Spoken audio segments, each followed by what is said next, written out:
Well, hello lads, I welcome you all to a new video. Today we are continuing off in our Shutter Time Rewind series, so let's get right into talking with Natsuki about Ame dying. I haven't even felt like crying or anything about it at all. That doesn't make me a bad friend or anything, does it? No, not at all. It was kind of the same way when my grandmother died way back in the day. It honestly didn't hit me until a few days after her funeral. Let me tell you, when it hit me, it felt like a goddamn truck of emotions. Everybody's different with how they handle things. Huh. I guess I haven't thought of it that way. Well, thanks for the talk, Atazoth. And sorry for dragging you into my little mess with that random question. Huh? What do you mean? Well, yeah, think about it now. I know it was kind of random of me to do. I wasn't sure if I just made you think I was weird or scared you off or anything. For a moment there, it almost felt like she might have... No, it can't be. There is no way she'd be aware of the time loop from before. Well, it did kind of weird me out, not going to lie, but it's not the worst thing anyone's randomly walked up to me and said. Oh, really? What's more random than someone asking you if they'd be better off dead? What started out as me just trying to give her my sympathies turned into the most random conversation I've ever had. If I'm being honest, I feel like I kind of needed this. I don't think I felt this like this in the longest time, not since. Cause I know, soon enough the bell rings and the horde of wild animals I call our classmates are rushing out the door. Damn, is it really time to go home already? Apparently so. As I sling my bag over my shoulder, I feel a tug at my sleeve. I turn to look at a somewhat nervous Natsuki. You okay there? Yeah, I just wanted to know if... Would you... Oh, looks like she's struggling to find the right words. Ah, you say I'm the social enough to one Kato. Well, given what she's been through, I can't blame Natsuki. For her, I guess I'm willing to take the hit to my pride. Can I see you around? Yeah, yeah, I guess so. Not letting get to your head or anything, okay? Yeah, I hear ya. And with that, I begin to drink my liquid strawberry yogurt. And I also begin walking out the door. I step into my tracks when I glance at the clock. The ritual, but nothing is happening. It's already around the time I performed it, right? Does that mean I did it? I did it! Time isn't looping anymore. I can actually get back to living my life again. It's starting to look like things are turning around for the both of us. All it cost us is sacrificing a child's life. Well, probably child, a teen, maybe a young adult at best. Hey, Atazoth. I practically stopped dead in my tracks at the sound of her voice. I turn to face her. Blushing furiously, she shoves a piece of paper in my face. Here. And what is this? You've got eyes, don't you? Just don't make it weird, okay? Alright, I'm off. I don't want to keep my dad waiting. I'm not her father, please. Before I can question her any further, she runs off in a brisk pace. I unfold the paper and sure enough, it seems to be a phone number. Well then, without really even trying, it seems like I managed to get a girl's number. Ugh. How about that? I log the number into my phone and send a quick text message. Hey, it's Atazoth. Here's my number so you don't think I'm some kind of creeper. Oh man. Oh yeah, we're bringing back some old memes here. Because why not? Ah.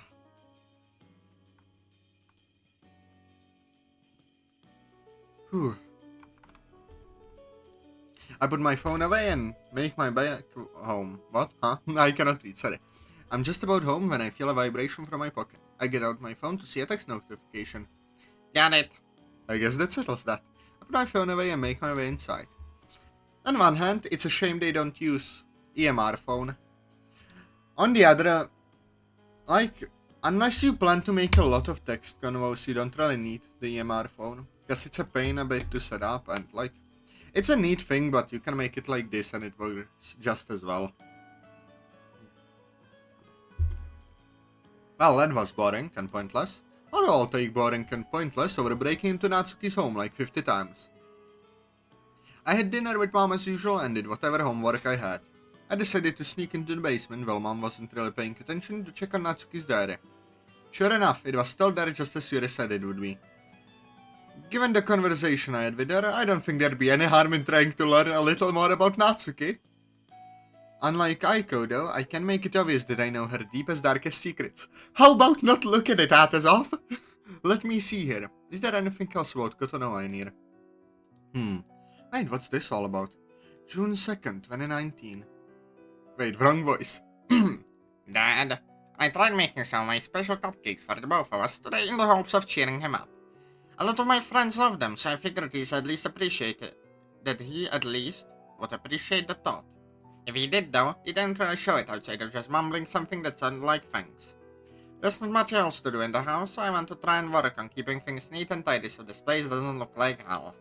The only problem is when I don't feel motivated enough to want to do even anything. Seeing all the beer bottles all over the place just kills my motivation even more. The more Dad drinks, the more sad and angry he gets. Honestly, I don't know what to do anymore. I used to have plenty of interests, but none of it means anything to me now, especially since I don't have anyone to share it with. Kato was probably the only person who I felt comfortable enough sharing baking tips with, but now enough baking feels just empty. Ugh! That is a ASMR. Blah! Ugh! I don't even get the same kick out of reading the manga I loved anymore. Nothing matters anymore. I don't matter anymore. I don't want to do anything. Just leave me alone already. If Dad were to tell me to just die right now, I probably would. No questions asked. That's how fed up I am. That's all I can do. That's all I'm good for. Christ. Yeah, Jesus Christ. Multi-blank. Chair squeaking sounds good. It's a squeaky chair. I knew he had some screws loose, but this guy sounds like a nightmare. I look at the date again.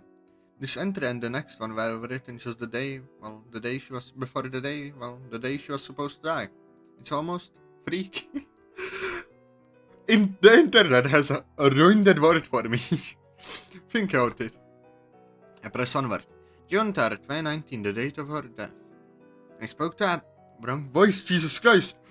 I spoke to Atazoth today. I don't even know why. Yeah, of all the things I could have done and all the people I could have gone to, I went to him. Yep. How desperate am I, right? He doesn't even mean much to me or anything. He's just the guy who so happens to sit in front of me in homeroom. Maybe just some of the stuff I used to say about him wreck around in my mind or something.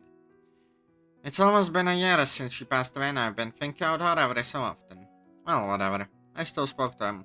I don't even know some alive, but then again, hardly anyone that Skull does aside from Amy and maybe Yuri. I mean, it's not like I asked him for his life story or anything, but he always looks so damn miserable whenever I see him. Part of me can't help but wonder if he might understand me. I probably sound like an idiot right now, but I know for sure he doesn't look like he's enjoying life right now. Neither am I, really, but probably for different reasons. I'd hate to imagine anyone going through the same BS I have to deal with. I wouldn't wish that onto anyone else. Well, except maybe that one named Becky, but let's not think about her. Anyway, I didn't tell him anything important since he doesn't know me and probably doesn't care about me. I didn't have anything in particular I wanted to talk about him either. It's not like I'm worried about anything at all.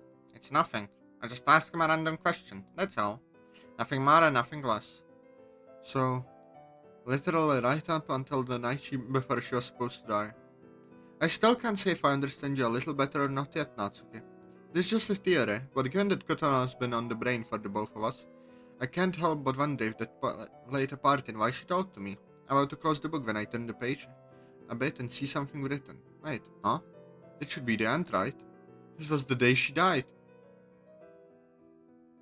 At least that's what I tell myself, but I'm shocked when I turn the page and see another entry. June 4th, 2019. I woke up as I usually did this morning. Dad was downstairs doing whatever. As I scrunched up for something to eat, he told me Amy's mom called me for something. She wouldn't tell him anything aside from letting me know to call her. I ended up calling and asking what was going on. I haven't even really spoken to Amy's mom all that much since she seems very secretive. And kind of strange if you ask me. She spoke in this super creepy tone the whole time. After asking me how I was, she cut to the chase and told me straight why she called. Amy killed herself last night. I nearly dropped the damn phone. What? When I tried to ask her more, she didn't really say anything much. In fact, she sounded pretty damn calm for someone who just lost their only daughter. Her only daughter who just happened to kill herself the night before her birthday, I should add. As if she already didn't seem like a creepy lady in the first place. She ignored all my questions just to ask me if I told her or anything. Hell no! And phone, shut up! You are not needed right now. Why would I tell my friend to do something like that? There was a long pause before she told me, thank you. That's all I needed to hear. Then she hangs up on me. What the actual hell? I went to school after that, but I had this whole thing weighing down on me the whole time. School was boring as usual, but everything just felt so depressing, especially when I tried to look for Amy. Then I remembered that she wasn't there anymore. Why did you do it, Amy? What made you want to take your own life out like that? Especially since I made plans for her birthday, it just doesn't make sense. I feel a lump in my throat and I almost dropped the diary. I know what made Amy take her own life. I still wish it hadn't come to that, but I doubt Natsuki would understand why.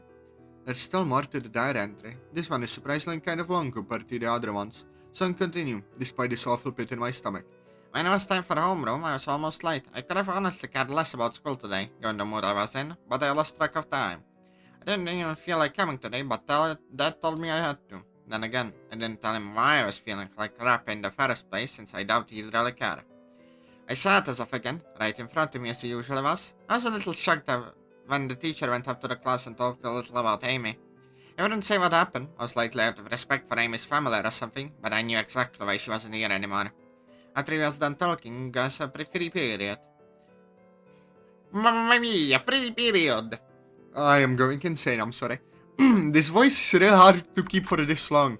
Like, please. Since Atazoth was there with that same scowl on his face, I went up and apologized to him for being so random the other day. I figured that'd be the end of it, and he'd just think I was some weird guy and never want to speak to me again. I was surprised when he asked me about how I was feeling. We were having decent conversation for the whole period, honestly. I wasn't even expecting him to want to talk to me. And even if all we did was talk about some stupid stuff most of the time, it felt good talking to someone. I felt a lot better, and I thought he would be some sarcastic jerk about my feelings, but he actually sounded very understanding.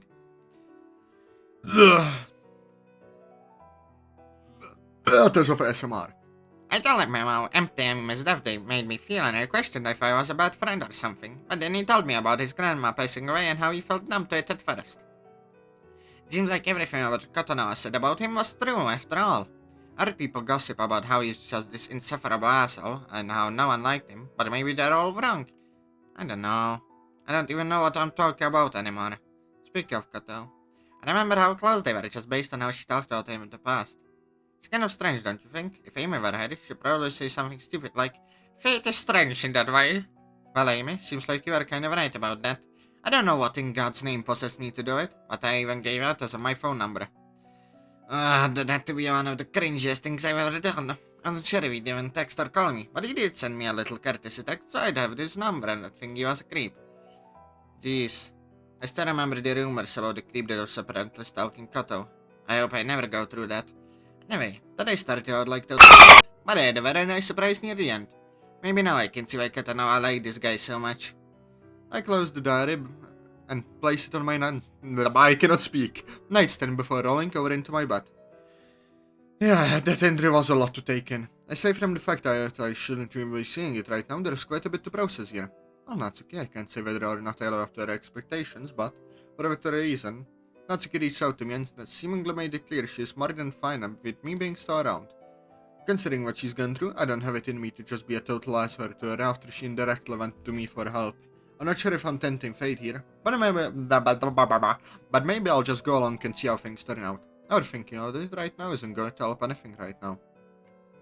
As far as I'm concerned, the day is over. I've done everything I can for now. Tomorrow is another day. With that, I turn off the lights and try getting some well-deserved sleep. Whew. June 5th. Finally! We have advanced. Today started out relatively normal. I made my usual walk to school, went through the first half of my classes, and now I'm here having lunch with Mio and Yuri. That's all the only thing that has changed with my daily routine. I can't really complain though, even if I'm not really taking all that much then, it beats eating lunch alone in the cafeteria. I noticed they are both still wearing the rings from before, but I've rated of some kind of fashion statement. Don't tell me that Tarankus is, for example, somehow controlling them. I'm afraid. This is the Literature Club. There are no happy endings in the Literature Club. Something will go wrong. How have you been, Atazoth? I'm jolted out of my train of thought for a moment. Can't complain. Did you see Natsuki at all yesterday? Considering today is the 5th of June, surely it means everything went well. Well, yeah. I saw her in homeroom yesterday. We actually talked back quite a bit. About what? Well, considering she just lost one of her best friends and it's kind of my fault and all. Atazoth, you don't need to blame yourself. It's as I said before, no matter what you did, Amy was still going to do whatever she felt was necessary to see this through. Even at the cost of her own life. Yeah, but I'm still the one who had the brilliant idea to call her and ask her what to do. You said so yourself. You did whatever you could out of anxiety and desperation. Well, whatever. Anyway, since everyone else was too busy to give her some bit of sympathy, I guess I just felt kind of bad for her. She gave me her phone number of all things. Mio stifles a laugh. What? Oh, nothing. Nothing at all. Mio, you're a pretty terrible liar, you know? Oh, come on, Atazoth. There is no need to get so worked up. Yes, although I haven't spoken to Natsuki recently, it seems as though she really trusts you now. This is the part I don't get. I thought maybe her diary could shed some light on things. Wait, you still have her diary? Don't give me that look, Mio. It's not like I'm going to use it to blackmail her or whatever. I just wanted to see if I can understand what's going on with her better, that's all. Ah, I see. Although I can't help but wonder why you've taken such an interest in her. What's that supposed to mean? Me and you exchange glances before look at me. I'm only saying that since Natsuki's life has been saved, I presumed you would have simply moved on and had nothing else to do with her. What? Well, I don't know. Yeah, why am I still so concerned about Natsuki? She's right. As far as I'm concerned, I did everything I needed to make sure she didn't die. It's like I kept telling myself before, she doesn't mean anything to me at all, right? Before I tried to change the subject to avoid my embarrassment, I remembered something. By the way, Yuri, when I was going through the diary, I figured it would have stopped at June 3rd. It didn't. What do you mean? I mean that I found a diary entry for June 4th that shouldn't have been there. At least I doubt it would have been there when I got it. It talked about a lot of the things that happened yesterday too. Perhaps it's due to a paradox caused by the fact that we have two of the same objects existing in the same timeline. So what you're saying is, think of it this way, only one of Natsuki's diaries should exist in this timeline. It's no longer the case since you took it from a timeline that no longer exists and brought it into ours. Since Natsuki is still actively writing in the diary, she's effectively altering the condition of the object. Okay, I think I get that part. But then why am I seeing her diary enter after June 3rd? When I grabbed it, June 4th hadn't happened yet. In other words, whatever she does to the diary affects the one that you have in your possession, because only one diary is meant to exist in this universe. That's why I called it a paradox. The diary I have is an irregularity in our timeline that shouldn't exist. Considering that there is a corresponding object in our timeline, however, you could say that it is linked to the diary Natsuki has with her. You could think of it as a Natsuki having a text conversation with herself that you are able to view. Oh, not that I do it, but you do think it could work both ways. It's plausible you would think that, although I'd highly advise against it unless you wanted to give Natsuki the scare of her life. You might make her think she has some kind of possessed magical book talking to her. Okay, I get it now, so just think out loud for a moment. This thing works almost as if I'm having a text conversation with her, except instead of a phone, it's the diary. Precisely. Wow, time travel is strange. Yes, these are all just my theories, however. Obviously, there are a number of fantasy and science fiction stories that have their own interpretations of how time travel works, so I can't say for sure. There isn't any further room for discussion as the bell rings. I'm readily available if you have any further questions or need any help, Atazoth. I may not have the answer, but I'll do my best. With that, the three of us get up and make our way to our respective classes. Interesting. We never did much in homeroom anyway, but I'm a little surprised when the teacher decided to give us another free period to do whatever we wanted. Maybe it's thanks to the heavy atmosphere of a student passing away, and he's just showing some courtesy. Or maybe it's because we are so close to the end of the school year, and he could care less about what we do. Can't say for sure. To the shock of absolutely no one, everyone goes off to do their own thing. Oh well, the world goes on with or without you. Right, old man? That's what you told me. Hey! I turn around and once again have a lot of pink in my vision. Something up? No, not really. For whatever reason, she trusts me now, just like Yuri said. It looks like she's okay to turning to me, and if she's not going to be straightforward and tell me what she feels. It might be all be very confusing, but I don't want to be a complete asshole to her and shut her down. Think of the diary entry from last night. This is the last thing I'd want to do to her. How are you holding up? I'm still not over it. About Amy, I mean.